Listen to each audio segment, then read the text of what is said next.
Quand on regarde les statistiques économiques, les ventes de détail aux États-Unis sont en train de fortement baisser. Vous avez la production industrielle également qui se casse la figure. Donc évidemment, il ne faut pas trop se dépêcher pour conclure qu'on va vers une récession.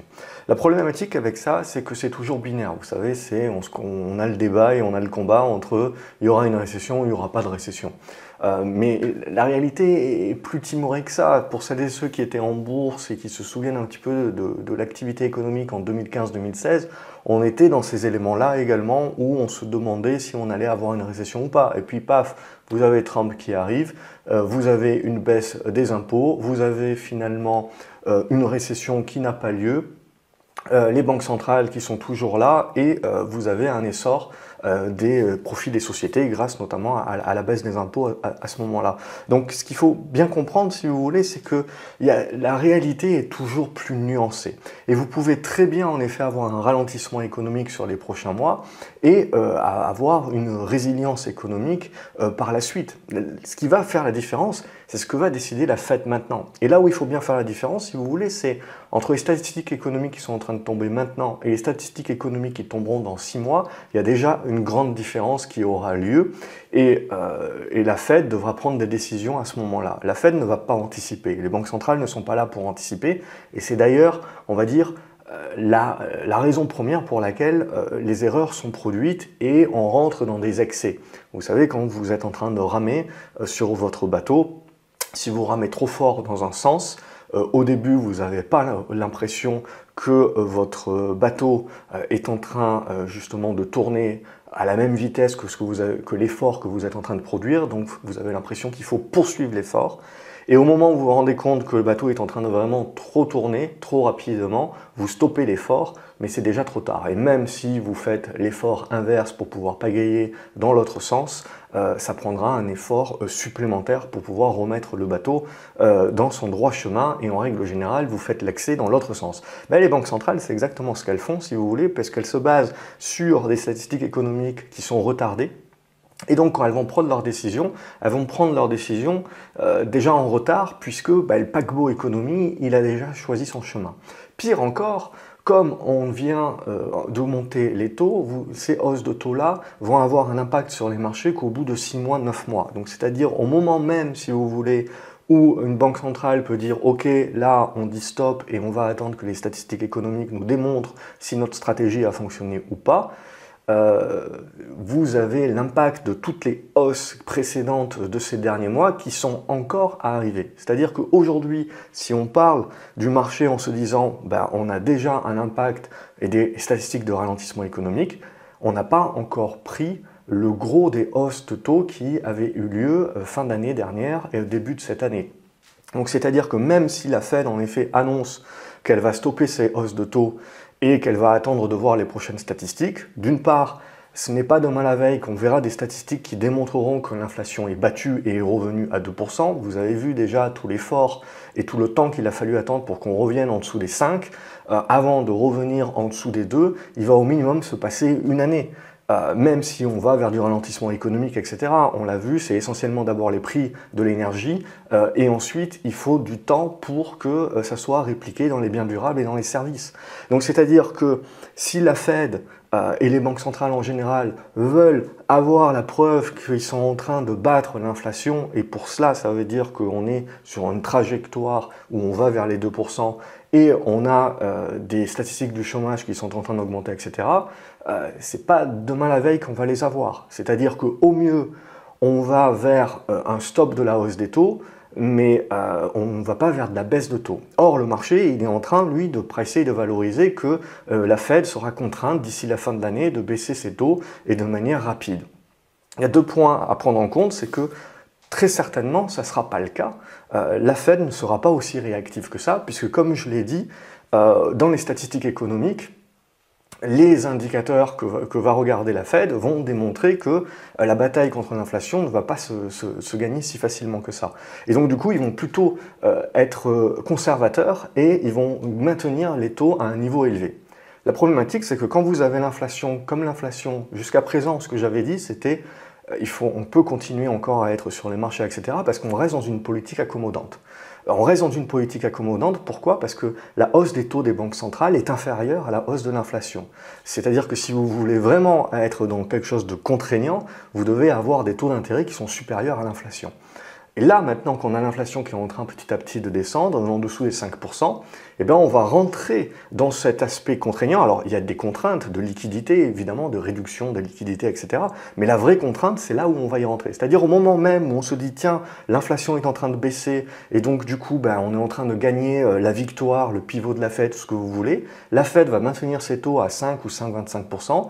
L'inflation, elle, va continuer de se résorber. Alors, après, on peut dire, elle descend pas assez vite, etc. Mais on va continuer de résorber au fur et à mesure, et on va être en dessous des taux d'intérêt. Et donc vous allez avoir cet aspect contraignant en plus. En plus, vous allez avoir un certain nombre de taux qui sont passés, de hausses de taux qui sont passés ces derniers mois, qui vont commencer à impacter le marché. Et donc, on en est là aujourd'hui. C'est-à-dire que d'ores et déjà, aujourd'hui, on voit l'économie qui souffre, mais on sait très bien, si vous voulez, que ça mettra encore 6 mois, 9 mois avant de réellement pouvoir catégoriser la récession ou pas. Et je ne pense pas que là est le débat. La vraie question à se poser, c'est en termes d'augmentation de risque sur le marché. En début d'année, ce que je vous avais proposé, c'est que je vous avais dit le marché va faire un flight to quality.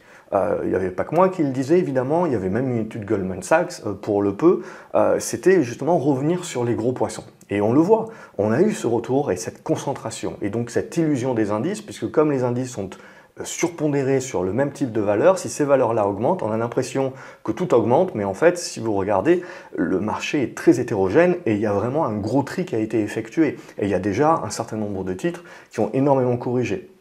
Donc en gros, on est bien dans cette transition. C'est une transition qui dure évidemment, c'est ça qui est important de comprendre, mais on en est là aujourd'hui. On est bien dans ces rotations, on est bien dans ces diversifications. Il n'y a jamais eu autant de fonds américains qui se posent la question de se dire est-ce que je continue d'être all-in sur les États-Unis? Non, je diversifie. Alors je vais au Japon, puisque la Chine maintenant j'y vais un petit peu moins, donc je suis allé au Vietnam, je vais au Japon, je vais en Thaïlande, je vais en Inde, mais également en Europe.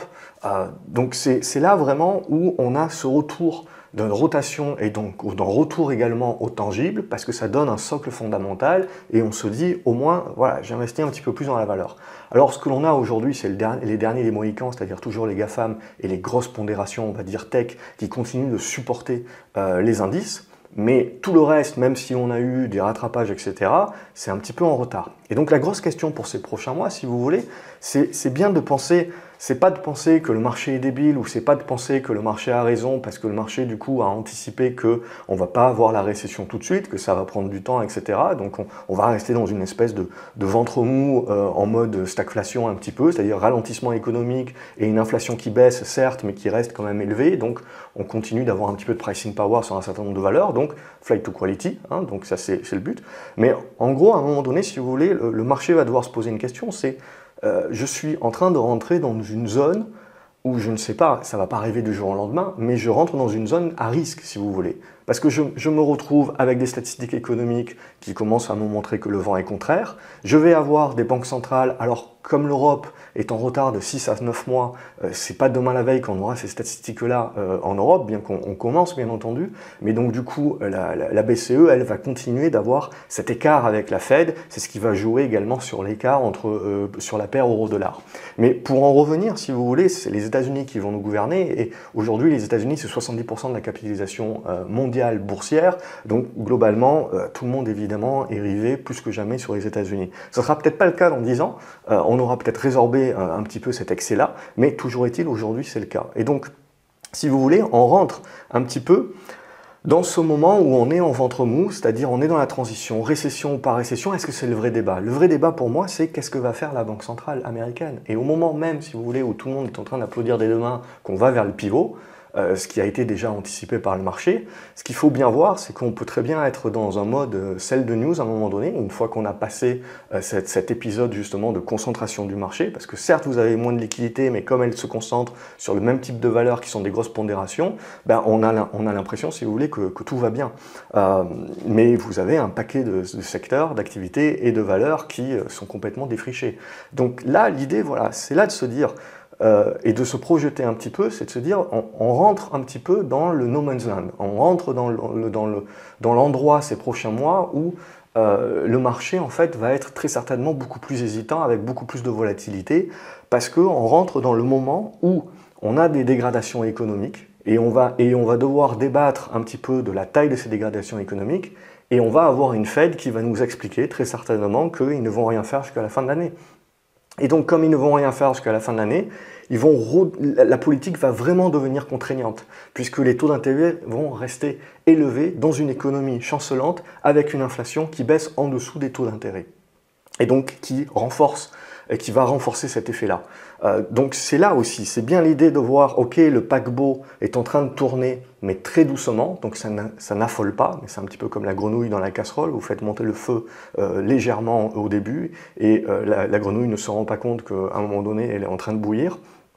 Et si vous voulez, quand ça sera visible de tout le monde que le paquebot ne peut aller que dans un sens et éventuellement qu'il est en train de prendre une tangente assez importante, ça sera globalement trop tard. C'est-à-dire que la Fed pourra baisser les taux, mais de la même manière que par le passé, c'est pas parce que la Fed va baisser les taux que les marchés remonteront tout de suite. Les marchés se concentreront sur les profits des sociétés. Et ces profits des sociétés, s'ils sont en baisse, on aura le marché qui suivra cette baisse des profits. Et après, éventuellement, on se concentrera sur 2024. Mais 2024, n'oubliez pas, je l'ai répété un nombre incalculable de fois, tout va bien aujourd'hui dans la hausse des taux, on se dit tout le monde est dans la capacité finalement de survivre. Alors les mauvais élèves ont fait faillite, etc. Bien entendu, il y a eu des bank runs, tout ce que vous voulez, mais globalement, on a quand même une très bonne résilience, que ce soit des business et des particuliers face à cette hausse de taux, notamment le secteur immobilier. Mais vous avez cette résilience-là également, il ne faut pas l'oublier, parce que vous avez eu énormément de pompes d'argent pendant les années Covid, énormément de prêts qui ont été pris à taux très bas, et donc vous avez encore cet argent-là. Petit à petit, il est épuisé, mais c'est ce qui permet que la transition, si vous voulez, dure aussi longtemps et que vous avez cette résilience. Et ce qui a permis également à un nombre incalculable d'entreprises qui n'avaient pas nécessairement un pricing power de quand même augmenter leurs tarifs et de réussir à vendre plus, puisqu'il y avait tellement d'argent que finalement, on n'allait pas encore chercher les alternatives. Ça, petit à petit, ça va changer maintenant. C'est maintenant que les faux pricing power vont sortir un petit peu de la réalité et vont commencer à galérer un petit peu plus. On n'est pas dans une résilience justement pour des raisons classiques économiques, on est dans un processus qui est plus long parce qu'on a arrosé gratuit pendant très longtemps avec le Covid. Mais à un moment donné, si vous voulez, comme je vous ai dit, si les taux restent à ce niveau-là, et ils baisseront certainement en 2024, mais si vous voulez, à un moment donné, vous allez avoir des échéances de prêts qui vont arriver et vous allez avoir des refinancements qui vont devoir se faire. Et on va les avoir, ça commence à se mettre en gros en 2024-2025. Donc il y a encore le temps, bien entendu, mais ne jamais oublier que les marchés anticipent. Si vous êtes financé à taux 0 ou à taux 0,5 ou 1% en 2020-2021 avec le Covid, devoir vous refinancer dans une économie éventuellement qui n'est plus dans un boom en 2024 ou en 2025 et vous devez vous refinancer à 5%, voire plus, puisque 5% c'est le taux sans risque, mais globalement, suivant le risque de votre business, vous êtes à 7, 8, 9, 10 ou plus, ben, c'est pas la même chose. Ça veut dire quoi? Ça veut dire que vous pouvez vous refinancer, mais potentiellement vous ne pouvez pas vous refinancer avec un montant similaire à ce que vous aviez avant. Donc vous ne pouvez pas investir autant que vous investissez avant. Donc du coup, c'est une perte pour quelqu'un, pour d'autres entreprises, etc. Donc en gros, vous voyez bien que vous asphyxiez. Si vous asphyxiez le marché du crédit, vous asphyxiez également les investissements et donc la croissance future. Donc sans compter ceux qui ne pourront pas payer, etc. et qui feront faillite dans ces eaux-là. Donc vous comprenez bien, si vous voulez, la dualité et le piège des banques centrales, c'est que vous ne pouvez pas continuer de monter les taux pendant trop longtemps ou les conserver d'une manière élevée pendant trop longtemps parce que vous savez très bien que vous handicapez votre crédit, vous handicapez votre économie. Et in fine, vous arrivez avec un mur de dette qui va devoir être refinancé et ça, il faut le lisser dans le temps.